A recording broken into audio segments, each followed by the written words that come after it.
Welcome to the second of our videos on the Vikings and the rise of feudalism. The first video focused on the Vikings, and the second one today is going to focus on what takes its place.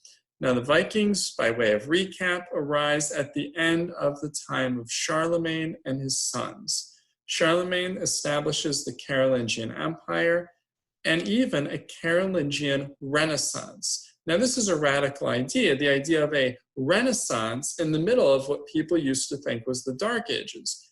But it seems fair. Charlemagne establishes political order, builds a great new empire, takes on building programs, revives learning and education. So this was a major golden age in the time of Europe. But as you know, anytime there's a Middle Age, there's a crash. The crash comes because of internal problems. Charlemagne's sons divide the empire and then fight amongst themselves for it, and external problems, the Viking invasions. And as you know, those two together are a problem for any civilization. So from around the year 850 to 900, the Viking invasions start. And for the next 150 to 200 years, the Vikings tear through Europe, putting Europe in another dark age. The Carolingians fall apart. They cannot defend themselves against the Vikings. The Vikings, with their longboats attacking in small groups of 50, can launch quick hit-and-run raids anywhere in Europe, and by the time the army is ready to fight them, the Vikings are long gone. No one will be loyal to the Carolingian kings if they can't protect their people. Kings that cannot protect their people are worthless, so the Carolingians gradually lose power. People stop obeying them. Instead, people look for protection to local nobles, to the local strongman, the local ruler, the guy who's going to be around when the Vikings come, and the guy you really, really hope will protect you because no one else is going to. So it's local nobles, local warriors nearby, not some king far away, but nearby warriors who protect the people. And so they're the ones who get prestige. They're the ones who get loyalty. Local people start to be loyal to the local noble, not to the kings. And so the Carolingian Empire breaks apart. And in its place, you have the rise of strong men. This is a system of government that is known as, historians call it the F word. Not that F word. Get your minds out of the gutter. I mean feudalism. So feudalism is a new government system in this time of the Viking invasions.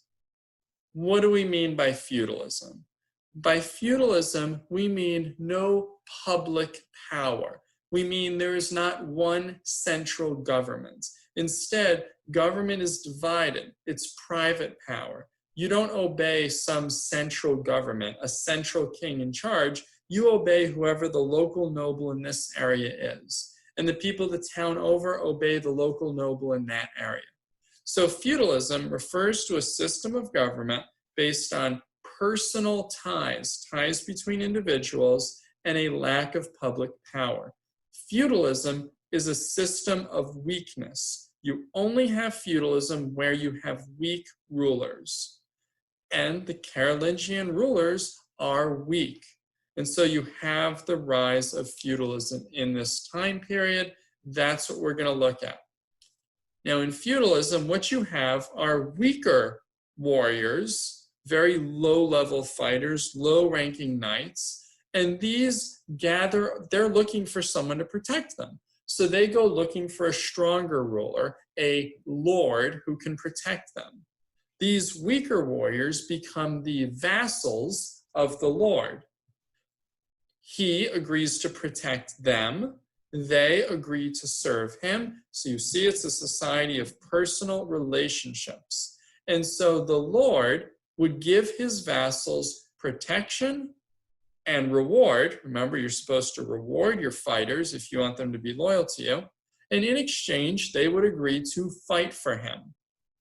Vassals take certain oaths. vassals take the two main oaths, the oaths of homage and the oaths of fealty.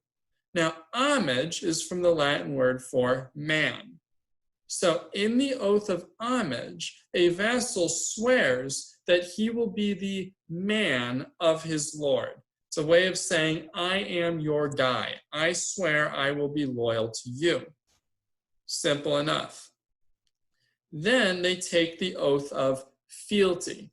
Fealty is an oath of faithfulness. In the oath of fealty, a vassal would take his hands, place them together, almost as if he was praying, really, and he would kneel before his lord to take this oath of fealty. And his lord, in turn, would take his hands, place them over the hands of his vassal as a way to symbolize accepting his oath.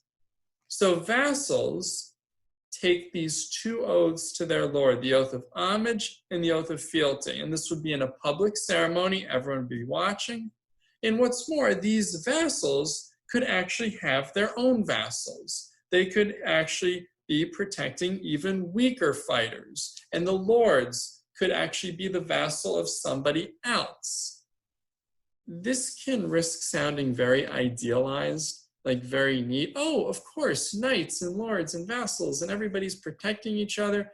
But what this actually means, when there's no central government to keep violence under control, what you have are a bunch of individual powerful nobles all fighting each other. This is actually a lot like gang warfare, and it can be brutal gang warfare. So if you are a low-level peasant or a man of the church, you're in a lot of trouble because there's a lot of fighting going on. It's not just the Vikings are fighting, it's that these feudal warriors, these lords and vassals are fighting, and you're often stuck caught in the middle, unable to defend yourself. So feudalism is not really a good system. There's a reason we don't do this. It is not a system of strength. It's a system of weakness. It's a system for when kings are too weak to control the violence in their area.